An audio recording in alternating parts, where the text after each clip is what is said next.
All right, get ready to dive into some seriously interesting English words and phrases. Yeah, it's amazing how much history and culture are packed into the words we use every single day. I know, right? We've got four gems to unearth today: ostentatious, figure out, gormless, and salty. That's a pretty diverse mix. It is. We'll be hopping from formal words to everyday slang, even taking a little trip across the pond with that gormless. Sounds like fun. It's going to be a linguistic road trip. So, first up, let's talk about ostentatious. Oh, I love this word. It's one of those words that just sounds, well, ostentatious, doesn't it? It does. And it's all about that deliberate showiness, trying a little too hard to impress. Like when you see someone driving a bright red sports car with the top down blasting music. Exactly. Or someone with a giant diamond ring they just can't stop flashing. So where does this word come from? It feels very Latin, maybe? You're right on the money. Yeah. Ostentatious comes from the Latin ostentationem, which means showing or display. So it's like that showing off is baked right into the word itself. Exactly. And that's why words like extravagant, flamboyant, or pretentious are all kind of synonyms for ostentatious. They all have that look at me, look at all my stuff vibe. Exactly. It's not just about having nice things, it's about making sure everyone knows you have them. All right, let's move on to a phrase we use all the time, probably without even thinking about it. Figure out. Oh, figure out. Such a simple phrase, but so essential. We use it constantly, but have you ever stopped to think about where it comes from or what makes it different from just solving something? Good point. I guess figure out feels more like a process, like you're working through something step by step. Yeah, and solving feels more like you have the answer already. Right. And if we break down the phrase itself, it starts to make even more sense. Okay, break it down for us. So, figure comes from the Latin figura, meaning form or shape. Interesting. So when you're figuring something out, you're giving shape to something that was maybe jumbled or confusing before. Exactly. And the out part adds that idea of finding a solution, a way out of the mess. So you're not just thinking about it, you're actively taking steps to solve it, to untangle it. I like that untangle, like you're unraveling a knot. Perfect analogy. Okay, ready for a little British slang? Oh, always up for some slang, especially British slang. This one is particularly fun. It's gormless. Gormless. I love how that word just sounds clueless. It does, doesn't it? Like someone who's just completely out of touch.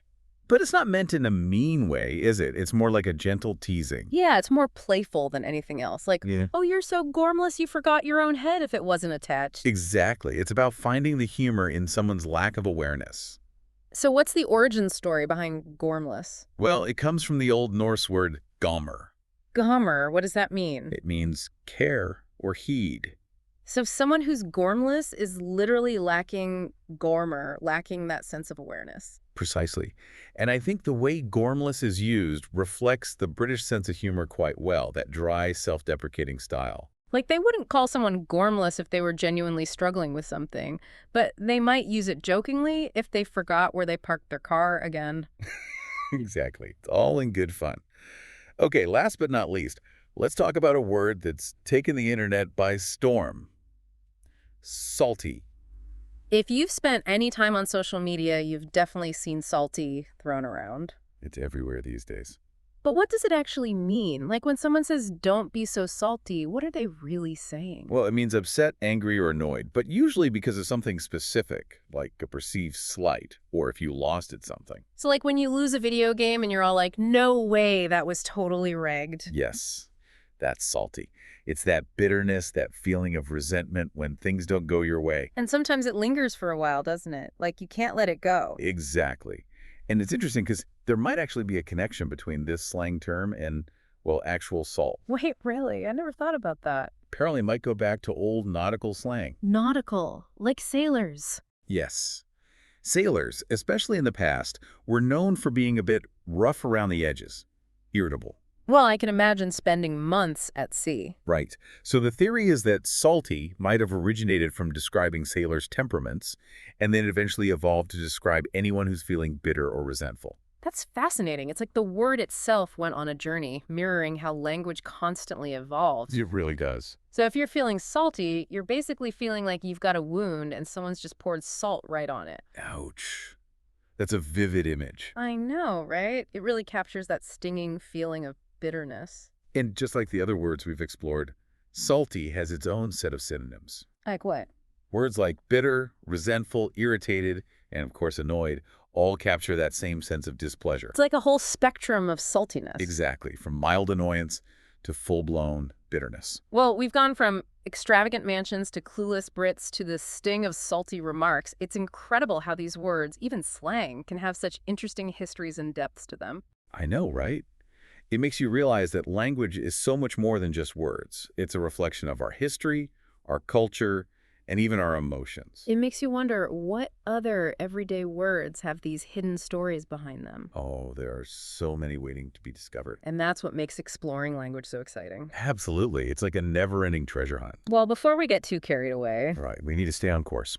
let's shift gears a bit and talk about how understanding the origins and nuances of words can actually make us better communicators. Now, that's a really important point. It is. Yeah, it's like adding a whole new dimension to your vocabulary. It's like you're not just using words, you're wielding them with precision and purpose. Exactly. Yeah. So, for instance, going back to ostentatious, knowing the Latin root helps us see that it's not just about having expensive things.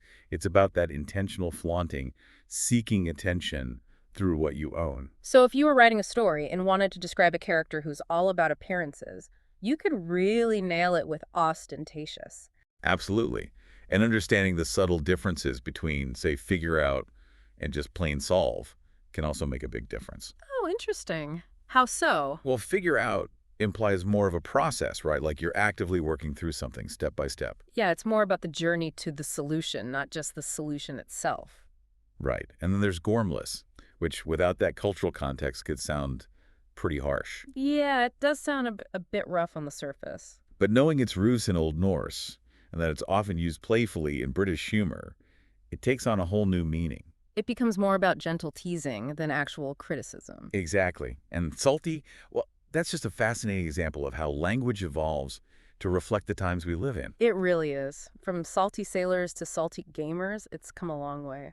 It has. And it speaks to how adaptable language is, constantly finding new ways to express what we're feeling. It makes you wonder, why should we even care about where words come from? I mean, we use them every day without thinking twice. That's a great question. I think on a practical level, understanding the origins and nuances of words just makes us better communicators. How so? Well, we can use them more precisely, more effectively.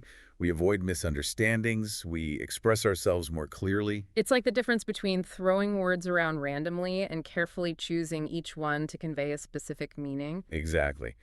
But beyond the practical stuff, there's also something deeply enriching about delving into the history of language. I agree. It's like peeking into the past, seeing how people thought and communicated in different times. Right. Each word carries centuries of history and cultural shifts within it. Like take the word goodbye, for example. Did you know it's actually a shortened version of God be with you? It is, and suddenly that simple word we use all the time feels so much more meaningful. It does, doesn't it? And it shows how exploring language can uncover these hidden depths and connect us to the past in unexpected ways. Absolutely. And it's not just about history, it's also about culture. Think about gormless again. The way it's used in British culture tells us something about their sense of humor, their values. That's true. It shows that language is a reflection of who we are, both individually and as a society. Exactly. So by understanding these nuances, we're not just expanding our vocabulary, we're deepening our understanding of the world around us. It's like gaining a new perspective, a new way of seeing things. I like that. And who knows, maybe we'll even learn something about ourselves along the way. That's a great point.